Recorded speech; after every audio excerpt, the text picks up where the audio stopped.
This was real helicopters interacting with a real train. By the sort of 6th or 7th take, I thought, well, this is fun, but this could go drastically wrong any second now. Yeah, it was dangerous, and that's why I wanted to be the guy walking under the helicopter. Hey, Chris Hemsworth here. Hi, my name is Sam Hargrave, director of Extraction 2. This is Don't Try This at Home. A deep dive into how we create the intense action and stunts of our film. When you're trying to create a memorable fight, remember that you don't create memorable fights from day one. As Malcolm Gladwell says, it's 10,000 hours, right, to become an expert at something. I first started as a stuntman. I met Chris in, I think, 2011 when we did the first Avengers. I was doubling Chris Evans, and then Chris was Thor, obviously. Sam has just an incredible attention to detail, an amazing work ethic, comes from a stunt background. There are many memorable moments in the Marvel Universe for me. I had a great run there. It's like 8 years, I think, of working on different movies. I wanted to bring a little bit of that Hong Kong action cinema that I was so inspired by to the Marvel Universe, and I thought, what better way than throwing myself off a building and hitting a bunch of things on the way down. He's an athlete. He brings an athleticism to it that I think is second to none as far as the people that I've worked with. From there, flash forward to on the set of Infinity War, which I was the stunt coordinator on for the Russo brothers. So having done that for most of my stunt career for like 15 years, I would say I had at least 10,000 hours of shooting and cutting action. That translates over to when you're directing action on a movie like Extraction 2, you have this depth of confidence and resources to draw from the years of directing action. Hi, and I apologize. Yeah, you're doing that, and then I'm gonna go with these guys. Get right into your scene here. Yeah. If the stunt's going not how he planned, he'll get in and do it himself. He'll often grab the camera and also kind of do the camera work himself. The Wonder in Extraction 2 is 21 minutes and 7 seconds, which is almost twice as long as the Wonder in the first film. It's a very delicate, intricate dance. It's obviously not a 22-minute shot. The logistics sometimes necessitate cuts that we try to hide because of the complexities of the action. It's a series of different shots that are stitched together seamlessly to look like it's one piece. We try to stitch, which is join kind of seamlessly these sequences around big stunts so that you can make sure it's prepared properly. So we'd probably do 2 or 3 minute, I think, pieces, and mostly. And yeah, there was a lot of pressure to, you have a line of dialogue at the start of the sequence, a big fight scene. And then you move on and you stitch the next one together. But again, the intention is for the audience to experience that moment in time with the character in real time. Whatever it is the character's going through, that camera becomes the proxy for the audience.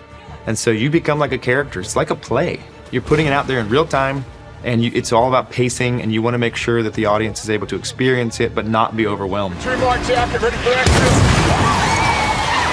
We did have 3 distinct sections we had to work through, which was the prison break, the car chase, and the train. Action! Go!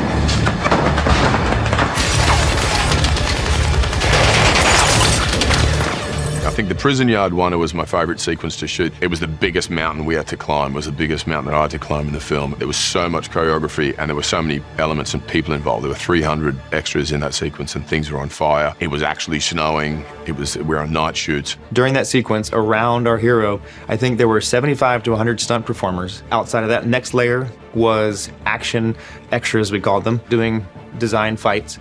And then beyond that were just the background performers. We had an amazing stunt team overseeing all that and keeping an eye as they're watching. I'm focusing on Chris, what's his journey, but also trying to open up my peripheral and say, like, what's that guy doing over there? You have to have the team, not only the actor who has to try to recreate what he did from one take to the next because you're blending them together.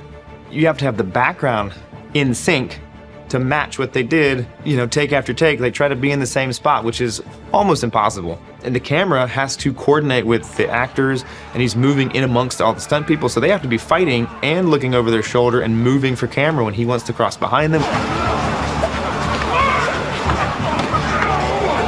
If someone made a mistake, or myself, it was such a big orchestration to bring it back and start again. And the beauty of the Wonder is, once you've got that piece, you move on and you don't come back to it unless you get into editing and screw that up, but very rarely do you come back. So it's like rehearse it, walk it, and then if everyone's feeling good, say let's try it. Ready, and 3, 2, 1, go! Hands down, bar none, the most difficult moment to capture in the Wonder was landing a helicopter on a moving train. People will probably assume that a lot of this was done on blue screen, and it was like you hang the thing on a crane. That was not, it was real. It was a real helicopter. That was Fred North, the helicopter pilot, with 5 stunt performers on the chopper, flying in and landing on a train moving, I think it was between 30 and 45 miles an hour. We had a train moving at full speed. We were in the middle of Prague, middle of winter, so we had snow to deal with and all the elements. There were a lot of discussions about that, like why do it that way? Why take the risk? I think audiences can tell the difference. There's just a visceral experience of real stunts happening that you can't replicate with CG or blue screen stuff. It was about making the action authentic and gritty and truthful. To ask someone else to do that, where if things go wrong, things go really wrong, it felt wrong. So I did it myself. I walked under the chopper and we got a shot. And I don't know if you've ever walked into the downdraft of a helicopter, but it's like walking into a hurricane.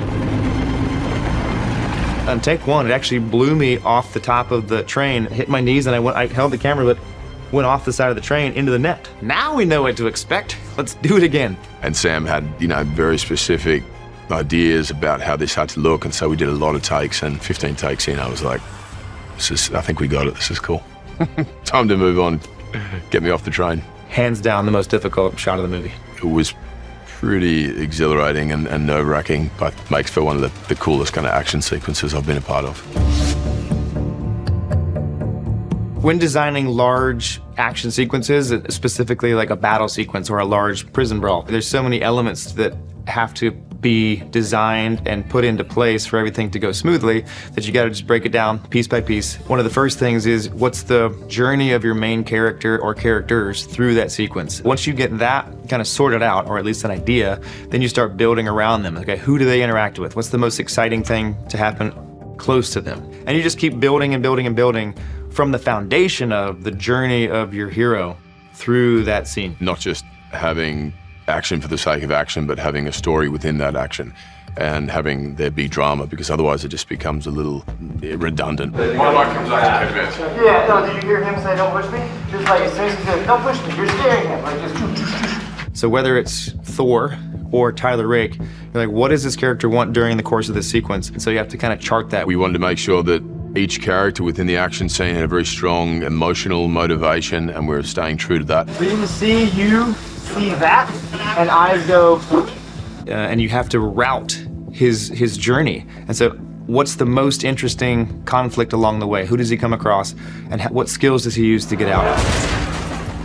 And anytime it sort of felt gimmicky or felt like we were kind of doing it just for the sake of, then we'd have to reassess and go, okay, how can we insert something here that grounds this moment? You need the armature of the character's journey in order to build the action around it. A big part of my process is a stunt previs, which we call fight viz or stunt viz. When we get the script, and from the directing side, I turn it over to the stunt team. I rely heavily on that team, and after discussions with me, we talk about, all right, what's the character's journey? What's the arc? What's happening emotionally before and after? Okay, you have those parameters, it's in a prison, and go. And they'll go into this rented out warehouse usually, put down a soft matted floor, and then use boxes, and you use those as kind of a mock set building. The choreography is like a play, like a dance, like any beautiful piece of theater where multiple elements are having to be as specific and accurate as one another for it to work. So it's really cool. I pulled up some footage, some nature footage of a lion being surrounded and attacked by a bunch of hyenas. I was like, that's the thing. The look in that lion's eye and the way the hyenas were attacking is like, that's what I want. And so they're like, okay, so give that to the stunt team, and they look at this lion being attacked by hyenas and they're like, you're sure? And we had moments in there that it felt very much like that, and they start to film it, and they start to get an idea. When you review those kind of weekly as they shoot them, edit them, they'll put sound effects to them.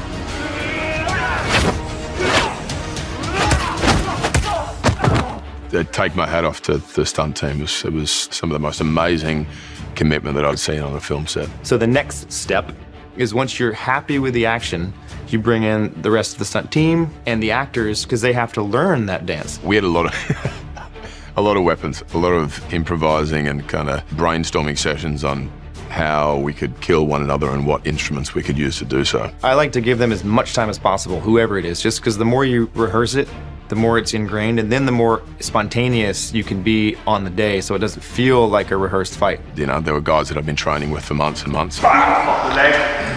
She's behind you. You make keep her behind you. Stay back. I remember it came up when we were brainstorming, and it's like, we wanted it to be snowing outside.